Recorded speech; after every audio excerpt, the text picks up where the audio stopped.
This video will show you how to replace a Nissan Quest rear taillight lens.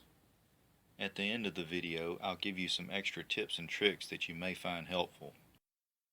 There are several years that are very similar to this 2007 model.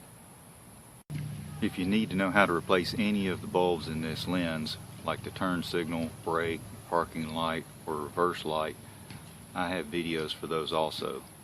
You can find links to these and other related videos in the information section. Remove these two 10mm bolts. You only need a nut driver to do that.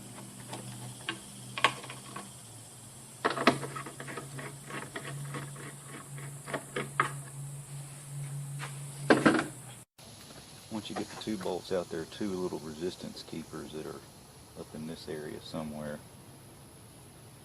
And if you just take a cotton cloth and put it over kind of a flat tool like a putty knife or something, just to double it over a few times to protect your paint and to keep chipping your tail light right here on this edge, and then work it in this little area here while you wiggle the light back and forth, and that'll help force it out.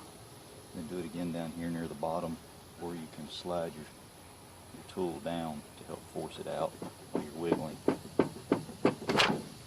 Now this one came out a lot easier because it's already been out recently, and also because I've already lubricated the friction points that are in here.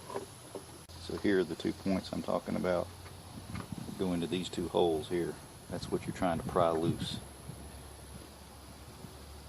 And you can just pull straight out here. So now I've got the light backwards. When you take each of these lights out, you turn it clockwise until it stops. And then notice the wires are up here. When you put them back in, it'll make it a little easier if you know how they came out. You just undo each one of these lights. Pull the wires out of these little keepers. And then your light's totally loose. Reinstalling my original tail light, so I'm just going to put the bulbs back in.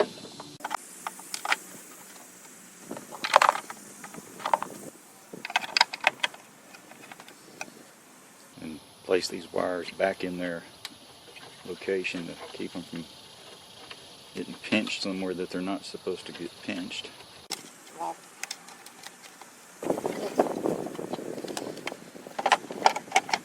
Set your lens back in place. Before you push the lens back into place, it's a good idea to test each of the individual lights.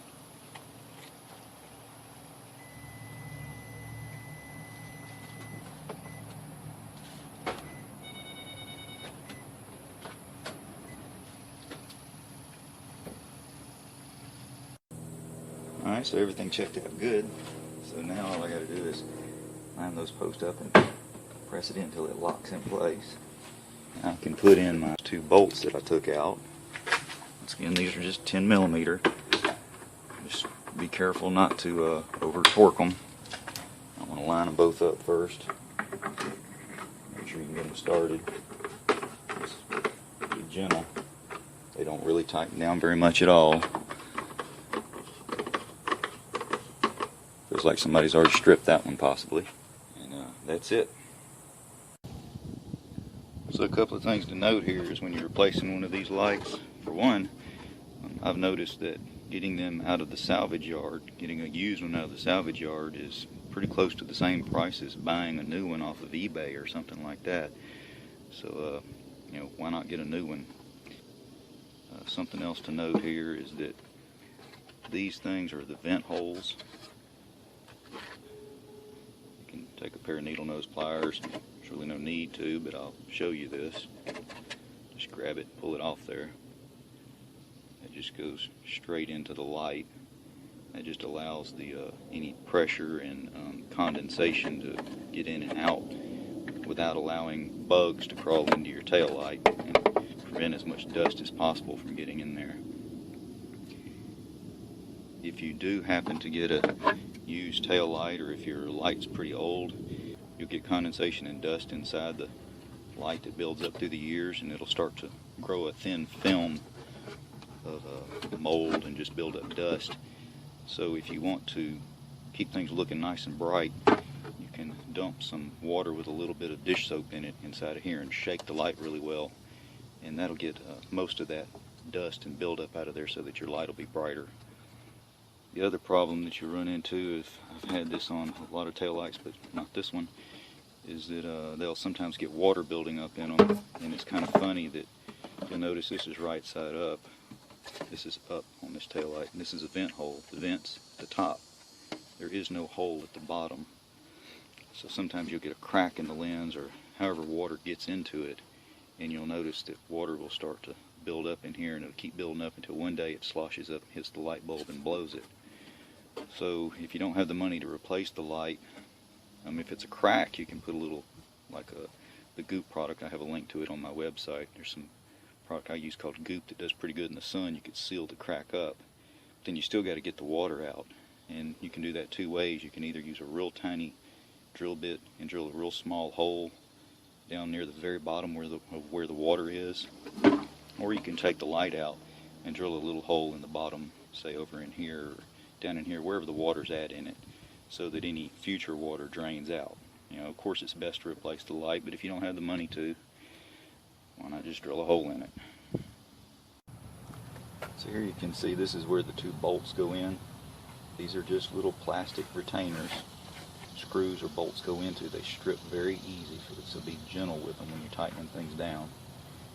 These are the two places where those posts go in that are just friction keepers here. So this is one of the two posts that goes back into that retainer I was showing you. I'm putting a little bit of a lubricant on here. This is just a little bit of a silicone, non-hardening silicone grease. And I'm going to put this on both of these little posts so that this lens will come back out easier if I need to take it back out.